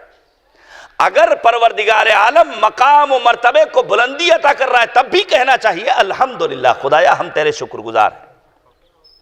اگر پروردگار عالم انسانی ضمیر کو جھنجھوڑ رہا ہے ہوش میں آ جاؤ۔ عزیزان گرامی، میں تو ایک سوشل انسان ہوں، آنا جانا بھی ہے کچھ علاقوں میں، لوگوں کے پاس کھانے کے لیے کھانا نہیں ہے، فہرست بنوائی جاتی ہے کہ بھائی اپنے محلے کے غریب افراد کی فہرست دیجئے۔ ان 50 افراد میں ان صاحب کا بھی نام نظر آتا ہے جن کو اپنے بچے کی برتھ ڈے پارٹی کرنے کا بڑا شوق ہے۔ اور اب تو برتھ ڈے پارٹی کا چلن اتنا عام ہو گیا ہے کہ ددیال والوں کا کیک الگ آتا ہے، ننیال والے اپنا کیک الگ لے کر آتے ہیں۔ پروردگار نے کہا ہم تمہیں مریض کر رہے ہیں تاکہ تم اپنے پرے پرواز کو قطر لو، ہوش میں آ جاؤ۔ ضمیروں کو جھنجھوڑتا ہے مالک، اور کبھی پروردگار اس لیے مریض کر رہا ہے تاکہ انسان کے گناہوں کا کفارہ قرار پائے اس کا مرض کا۔ اس صورت میں بھی ہم مالک کے شکر گزار ہیں۔ تو سب سے پہلا حق کریم پروردگار کا۔ دوسرا حق والدین کا حق ہے، اس سلسلے میں آپ متعدد مرتبہ سنتے رہتے ہیں۔ تیسرا حق زن و شوہر کے آپسی اور باہمی حقوق ہیں۔ صرف خاتون کی ذمہ داری نہیں ہے بلکہ مرد کی بھی ذمہ داری ہے کہ اپنی خاتون کا مکمل پاس و لحاظ رکھے۔ پڑھیے آیت اللہ عراقی کی زندگی کو، پڑھیے آغا بروجردی کی زندگی کو، پڑھیے امام خمینی رحمت اللہ تعالی علیہ کی زندگی کو، نہیں پڑھیے بانی تنظیم خطیب اعظم علامہ غلام عسکری اللہ مقامہ کی زندگی کو، پڑھیے آپ افکار صادق کے نام سے جو مجلہ شائع ہوا ہے کہ اپنی بیوی کے کیسے حقوق ادا کرنے والے تھے حکیم امت جناب ڈاکٹر کلب صادق صاحب. لہذا ذات خدا کے بعد والدین، والدین کے بعد زن و شوہر، اور پھر تیسرا حق اولاد کا. مولانا مسلم صاحب ہمارے باپ کی حیثیت رکھتے ہیں. ہم جیسے جوانوں کو اپنے بچوں کی کیسے تربیت کرنی ہے، یہ درس ہمیں اور آپ کو کہاں سے ملے گا؟ صحیفہ سجادیہ میں امام سجاد کی دعاؤں سے، سیرت فاطمۃ الزہرا سے. ہم جس انداز سے چاہتے ہیں اپنے بچوں کو بلا لیتے ہیں. شہزادی کونین کی زندگی کا مطالعہ کیجئے، ایک حدیث قصہ کو پڑھیے، کیا انداز تکلم ہے. بہجت قلبی ثمرۃ فؤادی نور عینی. یہ انداز گفتگو ہمارے ہاں جب بچوں سے پیدا ہو جائے گا تو یقین جانیے ہمارے بچے بھی وقت کے قاسم سلیمانی بنیں گے، خمینی بنیں گے، سیستانی بنیں گے. یہ کوئی معجزہ نہیں ہے، ماؤں کی حسین تربیت کا نتیجہ ہے کہ آج الحمدللہ شیعت کی تاریخ میں ایسے افراد موجود ہیں جو آبروء تشیع کہے جانے کے حقدار ہیں. اس کے بعد ہمیں پڑوسیوں کے حقوق کو ادا کرنا ہے، سماج کے لاابالی قسم کے افراد کے حقوق کو ادا کرنا ہے، تب ہم صاحب عزت بنیں گے. ساتھ ہی ساتھ میں بات کو تمام کر رہا ہوں، محبت اہل بیت طاہرین کے چراغ کو اپنے دلوں میں روشن، منور اور تابراک رکھنا ہے صاحب عزت بننے کے لیے. واقعی معنی میں اللہ کے نزدیک صاحب عزت وہ ہے جس کے ہاں محبت اہل بیت پائی جائے، لیکن محبت تقاضوں کو پورا کرنے کے ساتھ ساتھ. خالی نعرے نہ ہوں، نعروں کا پھوہڑ پن انسان کو محب نہیں بناتا ہے، بلکہ حقیقت میں جو ان کے تعلیمات ہیں ان کو عملی جامہ پہنانے والا واقعی محب بنتا ہے، مخلص بنتا ہے، اور ایسا محب بنتا ہے کہ قاسم سلیمانی کی صورت حق شفاعت حاصل کر لیا کرتا ہے. آپ توجہ کیجئے گا، یہ محبت اہل بیت کتنا عظیم سرمایہ ہے ہم عاشقان رسول اور آل رسول کے لیے. حق شفاعت اگر چاہیے تو محبت کے چراغ کو روشن رکھیے. واقعہ قاسم سلیمانی آل اللہ مقامہ کی زندگی کا ہے. شہید قاسم سلیمانی حیات تھے، رہبر معظم انقلاب، جنہیں میں آبروء تشیع کہتا ہوں، وقار تشیع، پاسبان تشیع. دور حاضر میں شہر کرمان جاتے ہیں شہید محمد رضا کے گھر تعزیت کے لیے، اور وہاں ان کے والدین ہیں، ان کے کچھ اعزاء ہیں، حتی داماد جواد روح اللہ جیسا جوان بھی موجود ہے. رہبر معظم انقلاب نے گفتگو کی، اور آخر میں جواد روح اللہ جو شہید محمد رضا کے داماد ہیں وہ کہتے ہیں رہبر معظم کو خطاب کر کے، میں آپ سے ایک وعدہ چاہتا ہوں. کہا وہ وعدہ کیا ہے؟ کہا میں یہ چاہتا ہوں کہ آپ وعدہ کریں کل قیامت کے دن مالک کی بارگاہ میں ہماری شفاعت کریں گے. دیکھیں جب انسان مخلص ہوتا ہے تو اس کے ہاں غرور نہیں ہوتا، اس کے ہاں انکساری ہوتی ہے. اس نے کہا ہم کہاں، رہبر معظم نے کہا ہم کہاں اور شفاعت کا حق کہاں. لیکن اس کا اصرار جب بڑھا تو لکھا ہے علماء نے، کتاب منظر عام پر آ گئی ہے، اس محلے میں بھی دستیاب ہے، پڑھیے. زندہ شہید برادر عزیز مولانا شاہد جمال صاحب کی لکھی ہوئی. اور آج رات میں امام باڑے غفرامہ میں بھی ایک ہندی میں کتاب منظر عام پر آ رہی ہے، ظاہراً نام ہے دلوں کا سردار، برادر مولانا محمد مہدی صاحب کی لکھی ہوئی.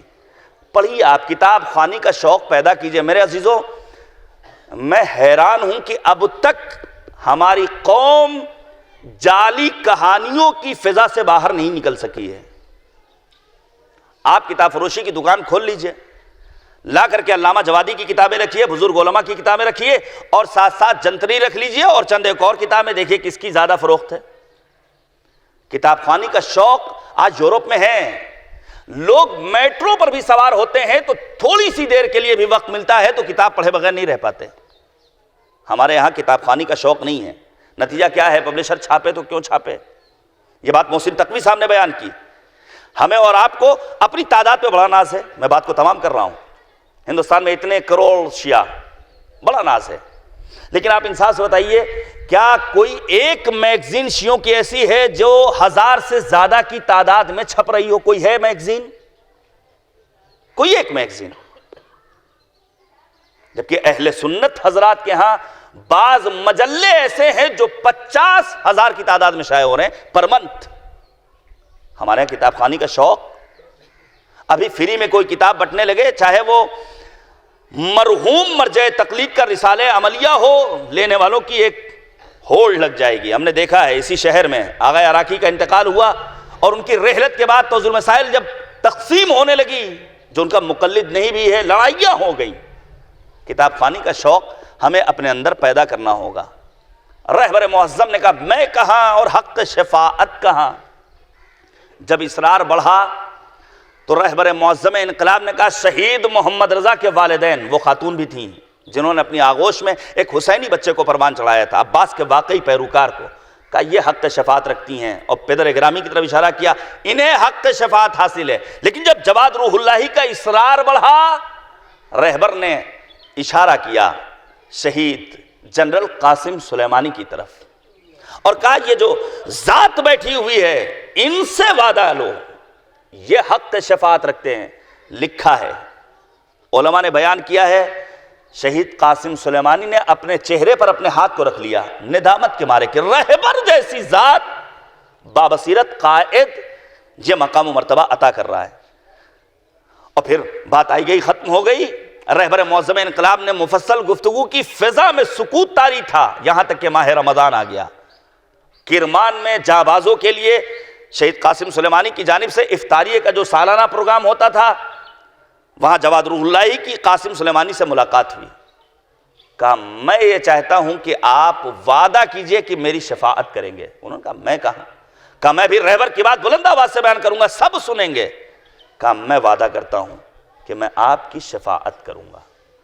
محبت اہل بیت کا چراغ اگر انسان اپنے دل میں خلوص نیت کے ساتھ جگا لے تو اسے حق شفاعت حاصل ہو جاتا ہے۔ یہ محبت اہل بیت اگر ہمارے دلوں میں نہ ہو تو ہماری موت بھی کیسی ہوگی اللہ ہی جانے۔ میں آپ کے سامنے بیان کروں، علماء ایسے گزرے ہیں کہ جن کی رحلت کے بعد جب ان کے دوستوں نے عالم رویا میں پوچھا ہے کہ آخر مقدس اردبیلی کے بارے میں ملتا ہے، ان کے احباب نے پوچھا کہ آپ کی موت کی منزلیں آسان کیسے ہوئیں؟ تو مقدس اردبیلی نے حرم امیر المؤمنین میں موجود گنبد کی جانب اشارہ کیا اور آواز دی حب صاحب ھذا القبر، اس قبر میں آرام کرنے والے مولا کی محبت نے میری موت کی منزلوں کو میرے لیے آسان کر دیا ہے۔ رب کریم کی بارگاہ میں دعا ہے خدایا ہمیں واقعی عزت والا بنا دے۔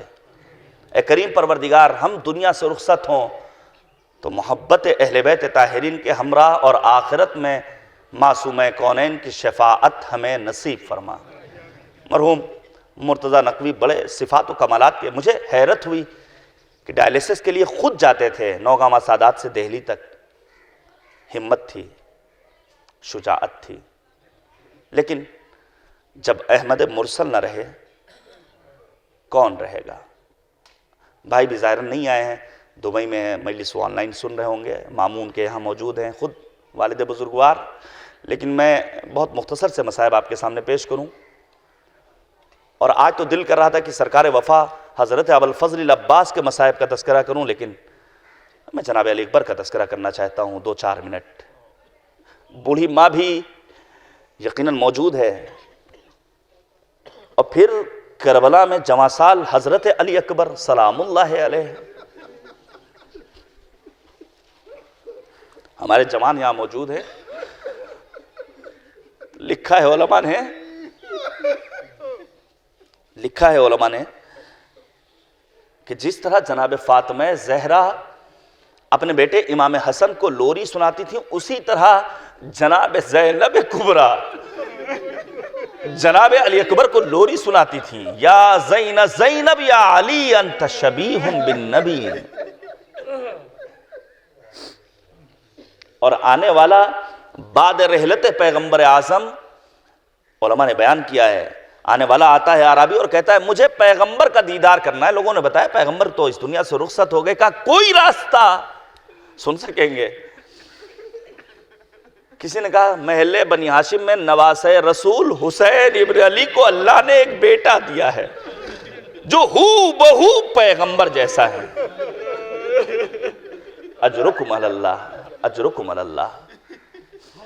وہ عربی جاتا ہے مظلوم کربلا اپنے کمسن بچے کو لے کر آتے ہیں، وہ ہاتھوں کا بوسہ لیتا ہے، پیشانی کو چومتا ہے۔ اس موقع پر مظلوم کربلا نے ایک سوال کیا، اگر اس کے پیر میں کوئی تکلیف ہو جائے، اگر تمہاری آنکھ میں کوئی تیر لگ جائے، تو ان دونوں میں سے تمہیں کس چیز سے زیادہ اذیت ہوگی؟ سنیں گے، وہ کہتا ہے مجھے اپنے آنکھ میں لگنے والے تیر کا درد برداشت ہے، لیکن میں اس بچے کے پیر میں چبھنے والے کانٹے کی اذیت کو برداشت نہیں کر سکتا ہوں۔ مظلوم کربلا نے فوراً کہا تم آج فقط تصور کر رہے ہو تو برداشت نہیں کر سکتے ہو، مجھ سے پوچھو۔ میری دوربین نگاہیں دیکھ رہی ہیں میدان کربلا سن 61 ہجری، اور پھر ظہر عاشور میرا جواں سال فرزند علی اکبر ایڑیاں رگڑ رہا ہوگا۔ اجرکم اللہ، اجرکم اللہ۔ کن مصائب کو چھوڑا جائے اور کہاں سے پیش کیا جائے؟ جناب علی اکبر جب خدا حافظی کرنا چاہتے ہیں تو اس موقع پر امام حسین نے یہی تو کہا تھا کہ جاؤ اپنی پھوپھی زینب سے اجازت لو، اور پھر وہ رخصت کے مناظر کہ حمید ابن مسلم کہتا ہے جب علی اکبر خیمے سے نکل رہے تھے تو ایسا محسوس ہو رہا تھا جیسے کسی جوان کا جنازہ نکل رہا ہو، کبھی خیمے کا پردہ اٹھتا تھا کبھی گرتا تھا۔ اور پھر جناب علی اکبر میدان کربلا کی طرف جا رہے ہیں، لیکن بوڑھا باپ کمر کو تھامے ہوئے آواز دے رہا یا بنی مہلا مہلا، اے میرے جواں سال فرزند آہستہ جاؤ۔ آہٹ محسوس ہوئی، جوان بیٹے نے مڑ کر دیکھا، کیا دیکھا؟ بوڑھا باپ ہے۔ بابا آپ نے تو مجھے رخصت کر دیا تھا، کہا کاش تم صاحب اولاد ہوتے، کاش تمہیں اولاد جیسی نعمت ملتی تو تم اس درد کو میں بیٹا تم سے خدا حافظی کر چکا ہوں، لیکن محبت جاؤ بیٹا خدا حافظ۔ اور پھر علی اکبر جاتے 200 افراد کو واصل جہنم کیا ہے۔ اور پھر جب جناب علی اکبر واپس آئے ہیں یہ آواز دیتے ہوئے بابا قد قتلنی العطش، بابا مجھے پیاس مارے ڈال رہی ہے۔ 3 شب و روز کے بھوکے پیاسے علی اکبر جاؤ بیٹا، جد رسول خدا اور امیر المؤمنین کے ہاتھوں جام کوثر سے سیراب ہوں گے۔ جناب علی اکبر میدان کربلا میں آئے، لیکن جیسے ہی جناب علی اکبر میدان کارزار میں گرتے آواز دیتے بابا میرا سلام قبول کیجئے۔ بوڑھا باپ میں نے ختم کر دیا ہے، آواز دیتا یا بنی بعدک لفا، اے بیٹا تمہارے بعد زندگانی دنیا پر خاک ہے۔ بوڑھا باپ پہنچا اور دو زانو ہو کر بیٹھ گیا۔ اینا علی اکبر، علی اکبر کی آواز دیتے ہوئے جب آگے بڑھ رہے ہیں، آواز دی بابا میں یہاں پر موجود ہوں۔ علی اکبر کے پاس پہنچے، لاؤ بیٹا میری آنکھوں سے سجھائی نہیں دے رہا ہے، اپنے باہوں کو لاؤ۔ علی اکبر نے ایک ہاتھ کو بڑھا دیا، دوسرے ہاتھ کو نہیں بڑھا رہے ہیں۔ مولا امام حسین نے کہا دوسرا ہاتھ دو۔ بابا میں نہیں چاہتا آپ کو تکلیف ہو، میرے سینے پر ایسی برچھی لگی ہے، میں اگر ہاتھ کو ہٹاؤں گا میرا دم ٹوٹ جائے گا۔ مولا امام حسین نے نجف کا رخ کیا، اے بابا باب خیبر کو اکھاڑنا بڑا آسان تھا۔ لو علی اکبر رخصت ہوئے، زینب نے آواز دی اے میرے ماں جائے، بوڑھے باپ سے جوان کا جنازہ نہ اٹھے گا۔ ادھر ساری بیبیاں رو رہی ہیں، لیکن جیسے ہی فضا نے دوڑ کر تلاش کیا لیلا نظر نہیں آتی۔ کبھی اس خیمے میں کبھی اس خیمے میں، بوڑھی ماں نے فقط ایک جملہ کہا علی اکبر کی شہادت کے بعد مجھے خیمے کا دروازہ نہیں وَسَيَعْلَمُ الَّذِينَ ظَلَمُوا أَيَّ مُنْقَلَبٍ يَنْقَلِبُونَ إِنَّا لِلَّهِ وَإِنَّا إِلَيْهِ رَاجِعُونَ رَضًا بِقَضَائِهِ وَتَسْلِيمًا لِأَمْرِهِ الہی لا معبود سواک، الہی بحق الزہراء وابیہا وبعلہا وبنیہا وسر المستودع فیہا بعدد ما احاط به علم، خدایا ہماری اس عبادت کو قبول فرما۔ معبود منجی بشریت، منتقم خون حسین، محور کائنات، یوسف زہرا، حضرت صاحب الزمان کے ظہور میں تعجیل فرما۔ اے کریم پروردگار، واسطہ ہے عظمت محمد اور آل محمد کا مرحوم مرتضی نقوی کے درجات بلند ہیں، مزید بلندی مرحمت فرما۔ ان کے پدر بزرگوار، ان کی والدہ ماجدہ، اہل خانہ کو صبر جمیل عنایت فرما۔ معبود واسطہ ہے محمد اور آل محمد کا، ہمارے تمام مرحومین کی مغفرت فرما، ہمارے گناہوں کی مغفرت فرما۔ معبود ہمیں علماء سے دین لینے کی توفیق عنایت فرما، ہمیں شہدائے راہ اسلام کے اصول زندگانی کو سننے، سمجھنے، پڑھنے اور ان کے تعلیمات پر عمل کرنے کی توفیق عنایت فرما۔ معبود راہ دین میں جو جس انداز سے خدمت انجام دے رہا ہے ان سب کے توفیقات خیر میں اضافہ فرما۔ معبود علماء، افاضل، واعظین، خطباء، ذاکرین، شعراء، مراجع اعظام، بالخصوص رہبر فرزانہ حضرت آیت اللہ العظمیٰ خامنئی، مرجع علی قدر، محافظ کربلا آیت اللہ العظمیٰ سیستانی، سید مقاومت سید حسن نصر اللہ کو دشمنوں کے شر سے محفوظ رکھے۔ اے کریم پروردگار، انسانیت کی دشمن طاقتیں بالخصوص امریکہ و اسرائیل، آل سعود، آل خلیفہ، داعش، طالبان، القاعدہ و النصرہ سمیت ہمارے ملک کی شرپسند تنظیموں کو نیست و نابود فرما، مظلوموں کی حمایت فرما، ظالموں کو ان کے کیفر کردار تک پہنچا دے۔ معبود واسطہ ہے محمد اور آل محمد کا، یہ کرونا وائرس ایک منحوس عالمی وبا، اس سے دنیائے انسانیت کو بالعموم اور عاشقان رسول اور آل رسول سے بالخصوص نجات عطا کرتے ہیں۔ معبود واسطہ ہے محمد اور آل محمد کا، ہم سب کو کربلا کی زیارت سے مشرف فرما۔ اے کریم پروردگار، ہمارے اعمال کو اس لائق بنا دے کہ امام ہمیں اپنے آوان و انصار میں شمار فرمائے۔ گزارش ہے کہ 1 مرتبہ سورہ حمد اور 3 مرتبہ سورہ توحید پڑھ کر مرحوم امام علی، خاتون زہرا اور مرتضی نقوی اور مسرت علی صاحبان کی روح کو ارسال فرما دیں۔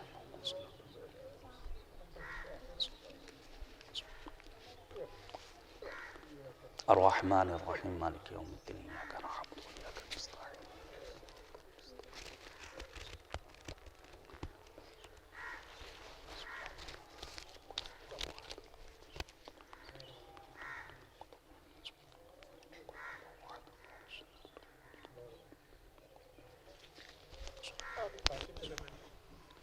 حضرات، موقع بھی ہے اور بہتر بھی ہے کہ ہم اور آپ مل کر کے 1 مرتبہ سورہ حمد اور 3 مرتبہ سورہ توحید کی تلاوت کر کے شہید قاسم سلیمانی، شہید ابو مہدی المہندس، شہید محسن فخری زادے اور ہمارے ملک کے عظیم عالم دین حکیم امت جناب مولانا ڈاکٹر سید کلب صادق صاحب کو بھی یاد کر لیں۔ اللہم صلی علی محمد۔